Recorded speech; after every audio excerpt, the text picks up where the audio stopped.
welcome back to our channel. So today in this video we are going to discuss about how to generate b-roll footage automatically in Runway ML. So without wasting much of our time, let's get straight into the video. So if you want to generate b-roll footage automatically in Runway ML, all you gotta do is simply go to Runway dashboard.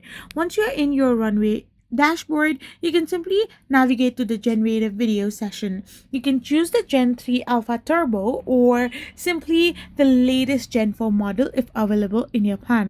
Once you have simply done this, you can choose the text to video option or image to video option. Now, according to your plan, you can choose all these methods. You can draft a B-roll optimized prompt like structure, configure your settings for B-roll like duration, camera control, and aspect ratio, and generate and iterate. So this is how you can simply use your Runway ML to generate B-roll footage automatically. I hope you found this video helpful, so don't forget to hit that subscribe button and to give us a thumbs up. We will be back again with more informative videos. Thank you for watching and stay tuned for our next video. We will be back again really soon.